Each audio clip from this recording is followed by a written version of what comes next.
Hello anime fan, स्वागत है आपका एनीमे एक्सप्लेन की इस वीडियो में। और इस वीडियो में हम आपको एक्सप्लेन करेंगे साइको पास का एपिसोड 6। तो एपिसोड के स्टार्टिंग में हम देखते हैं कि कोगामी को सपने में पुरानी बात याद आ रही होती है, जहां वो किसी केस का इन्वेस्टिगेशन कर रहा होता है। और गिनोजा उससे पूछता है, शेपर्ड दो, तुम बहुत तेजी से आगे बढ़ रहे हो, आखिर तुम हो कहाँ? जिस पर कोगामी बोलता है, मुझे हाउंड डॉग सासायामा दिखाई नहीं दे रहा है, आखिर वो गया कहाँ? और ये सुनकर गिनोजा बोलता है, शांत हो जाओ कोगामी, चीजें हाथों से बाहर जा रही हैं, जल्दी से वापस आ जाओ। और कोगामी गिनोजा की बात नहीं सुनता और वो आगे बढ़ते हुए बोलता है, मैं सासायामा को लेकर आऊंगा। और जब वो उसे ढूंढने के लिए आगे बढ़ ही रहा होता है, तभी वो देखता है कि सासायामा की बॉडी किसी मम्मी की तरह हो चुकी होती है। और तभी उसकी नींद खुलती है और वो उठकर अपने और सासायामा के फोटो को देखता है। और दूसरे सीन में हम देखते हैं कि गिनोजा किसी से बात कर रहा होता है और वो लेडी बोलती है, लगता है वो काफी ज्यादा मेहनत कर रही है। यहाँ वो लेडी अकाने के बारे में बात कर रही है और गिनोजा बोलता है, वो अभी इनएक्सपीरियंस्ड है, इसलिए कभी कभी वो अनप्रोफेशनली एक्ट कर देती है, मगर ये सच है कि वो एक बहुत ही एक्सीलेंट एम्प्लॉय है। मुझे लगता है कि उसका फ्यूचर बहुत ही ब्राइट होगा। और ये सुनकर वो लेडी बोलती है, मैं उम्मीद करती हूँ। और वो आगे बोलती है, मगर फिर भी इस चीज का चांस है कि उसका भी हाल वैसा ही हो जैसे तुम्हारे पार्टनर का हुआ था। जिस पर गिनोजा बोलता है, यस चीफ। और वो लेडी आगे बोलती है, इंस्पेक्टर की जॉब बहुत ज़्यादा रिस्पॉन्सिबिलिटी से भरी हुई होती है और तुम्हें अपनी ड्यूटीज़ को पूरा करने के लिए बहुत ज़्यादा विल पावर और डिटर्मिनेशन की ज़रूरत है। क्रिमिनल्स और इन्फोर्सर्स के साथ काम करते हुए तुम्हें अपने माइंड को क्लियर रखना होता है। तुम्हें भी ध्यान देने की ज़रूरत है गिनोजा। डीएनए जीन्स और क्राइम के बीच कोई रिलेशन है या नहीं, इसे साइंस अभी तक प्रूफ नहीं कर पाई है। मैं उम्मीद करती हूँ कि तुम अपने पिता जैसी गलती नहीं करोगे। जिस पर गिनोजा बोलता है, मैं ध्यान रखूंगा। और दूसरे सीन में हमें एक हाई स्कूल दिखाया जाता है, जहां पर एक लड़की क्लासरूम में खड़े होकर बुक पढ़ रही होती है और उसके पढ़ने के बाद टीचर बोलती है, ठीक है बैठ जाओ। और वह आगे बोलती है, 12th नाइट नॉवेल की पहली परफॉर्मेंस 1601 में हुई थी। जो सेंटेंस कागामी ने अभी पढ़ा, उससे पता चलता है कि शेक्सपियर कितने वर्सेटाइल थे। और तभी हम देखते हैं कि कागामी यानी उसी लड़की को एक मैसेज आता है, जिसमें एक लड़की बोलती है, क्या तुम अभी भी लिटरेचर क्लास में हो? जिस पर कागामी बोलती है, हाँ हम शेक्सपियर की 12th नाइट पढ़ रहे हैं। जिस पर वो लड़की बोलती है, शेक्सपियर की कॉमेडी बहुत ज़्यादा बोरिंग है। और कागामी पूछती है, क्या तुम्हें उसका काम पसंद नहीं? जिस पर वो लड़की बोलती है, नहीं मुझे उसकी ट्रेजेडी ज़्यादा पसंद है, स्पेशली मैकबेथ और टाइटस एंड्रोनिकस। और वो आगे बोलती है, वो बस इंटरेस्टिंग ही नहीं है बल्कि वो क्रूअल भी है। और दूसरे सीन में हम देखते हैं कि कागारी कुकिंग कर रहा होता है और वो कुकिंग करते हुए अकाने से बोलता है, तुम उसे डेटाबेस में क्यों नहीं ढूंढती? तुम एक इंस्पेक्टर हो, तुम्हारे पास अथॉरिटी है। जिस पर वीडियो गेम खेलते हुए अकाने बोलती है, मैंने वो एक्सेस किया तो कोगामी को पता चल जाएगा। और ये सुनकर कागारी बोलता है, तुम नहीं चाहती कि उसे पता लगे और या कि तुम्हें उसकी परवाह है? और वो आगे बोलता है, क्या तुम उससे प्यार करती हो? और ये सुनकर अकाने हंसती है और उससे पूछती है, क्या तुम्हें कभी किसी से प्यार हुआ है कागारी? जिस पर कागारी बोलता है, सुनो अकाने, मुझे लाइफ का तुमसे ज्यादा एक्सपीरियंस है। सिर्फ प्यार ही नहीं, मैंने हर एक बुरी चीज की है। मैंने वो दुनिया देखी है कि तुम जैसी प्यारी लड़की उसके बारे में सोच भी नहीं सकती है। और वो वाइन की तरफ उंगली करते हुए बोलता है, एग्जाम्पल के लिए ये। और ये देखकर अकाने पूछती है, जूस? जिस पर कागारी बोलता है, नहीं ये शराब है, ये मुझे मासाकाओ ने दिया है। आजकल लोग डरते हैं कि वो इससे एडिक्ट हो जाएंगे। और अकाने पूछती है, क्या ये पीने के लिए है या मुंह से आग निकालने के लिए? और ये सुनकर कागारी पूछता है, क्या? जिस पर अकाने बोलती है, नहीं नहीं कुछ नहीं। और कागारी बोलता है, अब मैं अपना टाइम एंजॉय करूंगा। और अकाने उसका बनाया हुआ खाना खाती है और वो बोलती है, ये तो बहुत अच्छा है। जिस पर कागारी बोलता है, तुम एक मास्टर शेफ से बात कर रही हो। और उसे खाते हुए देखकर कागारी बोलता है, रुको, ये सिर्फ उनके लिए है जो पियेंगे। और ये सुनकर अकाने बोलती है, ये तो बहुत गलत बात है। और कागारी बोलता है, क्या तुम ट्राई करना चाहोगी? और वो आगे बोलता है, अगर मुझे चढ़ गई तो शायद मैं सभी तरह की बातें कर पाऊं। और दूसरे सीन में हम देखते हैं कि वो दोनों अच्छे से पार्टी करते हैं। और उसके बाद कागारी बोलता है, जब मैं यहाँ पर आया तो को पहले से ही इंस्पेक्टर के पोजीशन से हटा दिया गया था, तो मैं नहीं जानता कि क्या हुआ था, मगर मैंने ये जरूर सुना था कि उस समय जो उसके अंडर में इन्फोर्सर था वो मारा गया था। और वो आगे बोलता है, वो एक सस्पेक्ट को पकड़ने गया था मगर खुद ही विक्टिम बन गया। शायद उसका नाम सासायामा था। वो उसी तरीके से मारा गया था जिस तरीके से बाकी विक्टिम मारे गए थे और मैंने सुना था कि वो काफ़ी डरावना था। और वो आगे बोलता है, इस चीज़ ने को अंदर से हिला दिया और उसका क्राइम कोफिशिएंट बहुत हाई हो गया। वो केस कभी सॉल्व नहीं हो पाया, मगर को उसे आज भी इन्वेस्टिगेट कर रहा है। और ये सुनकर अकाने बोलती है, ओह अच्छा। और कागारी बोलता है, वैसे एक बात बताओ, इतना पीने के बाद भी तुम्हें चढ़ी क्यों नहीं? जिस पर अकाने अपने ड्रिंक को खत्म करते हुए बोलती है, तुम्हें आसानी से चढ़ जाती है। और दूसरे सीन में हम देखते हैं कि वो शीनो के पास आकर सासायामा के बारे में पूछती है, जिस पर शीनो बोलती है, मैं उस स्पेसिमिन केस को कैसे भूल सकती हूँ। और ये सुनकर अकाने पूछती है, स्पेसिमिन केस? जिस पर शीनो बोलती है, उस केस को हम और डिटेक्टिव ऐसे ही डिस्क्राइब करते हैं। और वो अकाने से पूछती है, प्लास्टिनेशन क्या होता है? जिस पर अकाने बोलती है, वो तरीका जिससे बायोलॉजिकल स्पेसिमिन बनाए जाते हैं। और शीनो बोलती है, हाँ, वो ये टेक्निक है जिससे टिश्यू को रेजन में मिलाकर प्रिजर्व किया जाता है। और स्पेसिमिन केस में इसी प्रोसेस को मर्डर करने के लिए यूज़ किया गया था। और ये बोलकर शीनो उसके फाइल को खोलती है, जिसे देखकर अकाने हैरानी से अपने मुंह पर हाथ रख लेती है। और शीनो आगे बोलती है, पहले वो विक्टिम की बॉडी के हाथ और पैर काट कर उसकी बॉडी को पूरी तरह से ओपन करते हैं और फिर वो प्लास्टिनेशन के जरिए उसे ह्यूमन स्पेसिमिन में बदल देते हैं। और फिर वो उसे टाउन के बीचों बीच डिस्प्ले के लिए छोड़ देते हैं, किसी होलोग्राफिक डिस्प्ले के नीचे। और ये सुनकर अकाने बोलती है, ये कितना डरावना है। और शीरो आगे बोलती है, हजारों लोग जो वहाँ से गुजरते हैं उन्हें लगता है कि वो कोई इन्वायरमेंट हॉलो देख रहे हैं, मगर सच्चाई तो ये है कि उस डिस्प्ले के नीचे एक बॉडी होती है। और जब वो बॉडी मिलती है तो उस एरिया का स्ट्रेस लेवल 4 पर जंप कर जाता है। वो इतना खराब था कि उसके न्यूज़ को भी बैन कर दिया गया था। और ये सुनकर अकाने खाती हुई यायोई से बोलती है, मुझे माफ़ करना, जब तुम खा रही थी तो मैंने ये सब पूछा। और ये सुनकर यायोई बोलती है, हाँ तुम क्या बोल रही हो? और शीनो बोलती है, यायोई को इन सब चीज़ों से फ़र्क नहीं पड़ता, उसे और ज़्यादा वॉयलेंट और पैशनेट चीज़ें पसंद है। और यायोई बोलती है, तुम लोग स्पेसिमिन केस के बारे में बात कर रहे थे, कंटिन्यू करो। और शीनो बोलती है, ये जाहिर था कि किसी एक्सपर्ट ने ये किया था, तो इन्वेस्टिगेटर्स ने फार्मालॉजी और केमिस्ट्री के एक्सपर्ट्स पर फोकस किया और तभी सासायामा उसी केस के काम के दौरान मारा गया।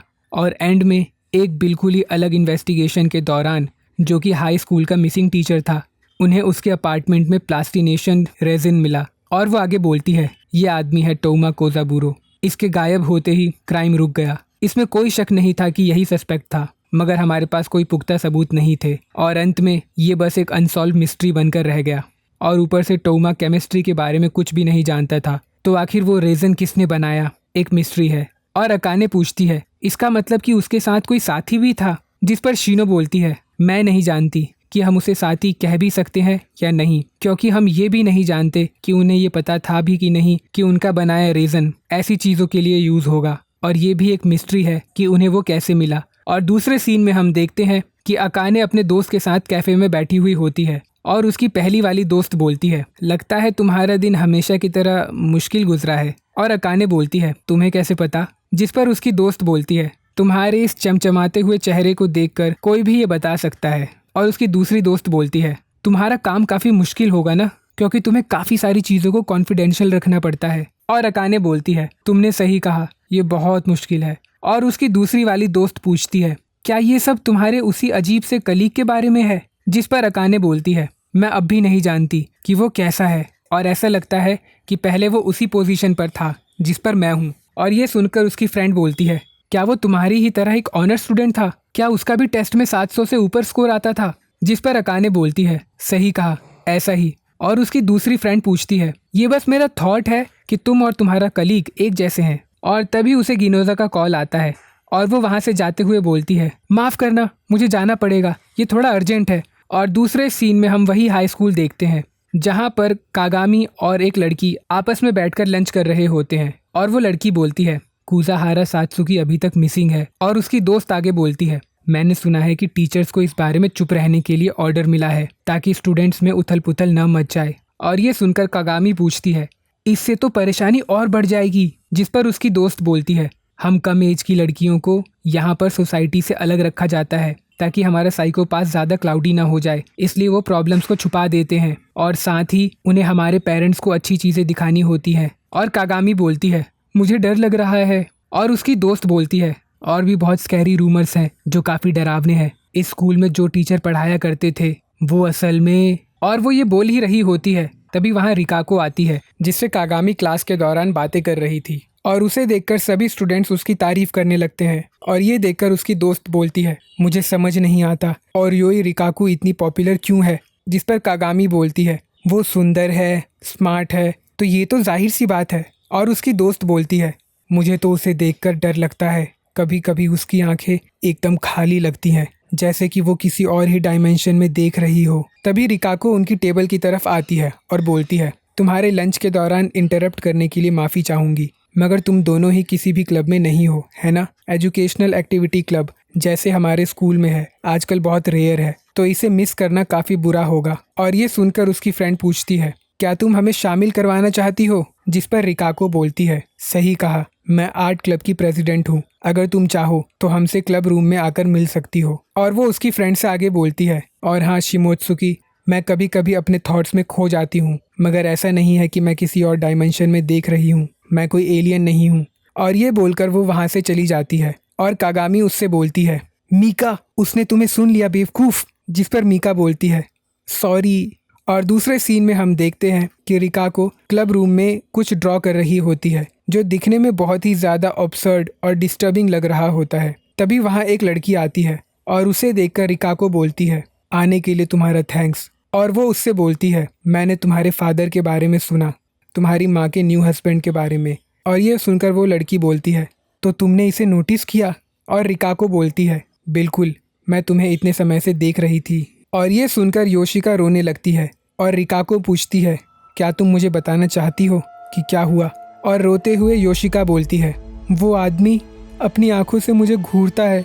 जब भी मैं घर जाती हूँ तो मेरे कमरे में ऐसे साइन दिखते हैं जैसे कोई यहाँ आया था।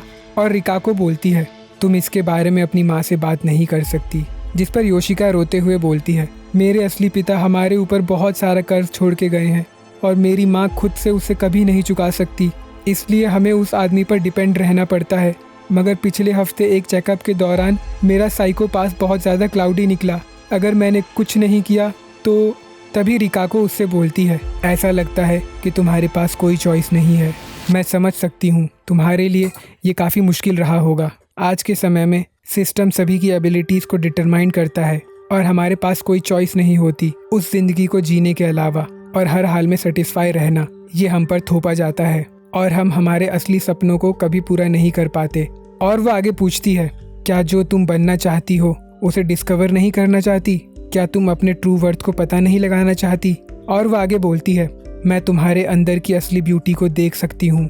और वो उसे गले लगाती है और धीरे से बोलती है, क्या मैं तुम्हें शेक्सपियर के नॉवेल के बारे में बताऊं? जिस पर याशिका बोलती है, हाँ।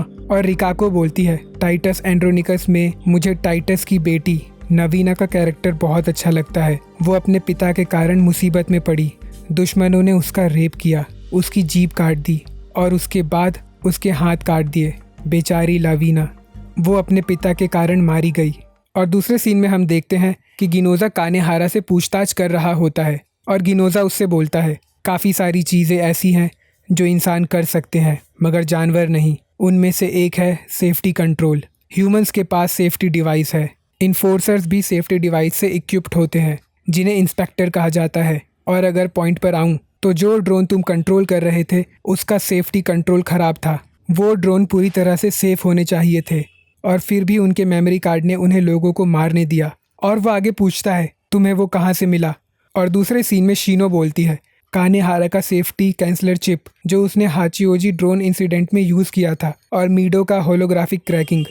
दोनों ही केसेस में मैं थोड़े से सोर्स कोड रिकवर कर पाई और उनमें बहुत सारी सिमिलैरिटीज़ हैं। मुझे लगता है कि एक ही प्रोग्रामर ने दोनों कोड लिखे हैं।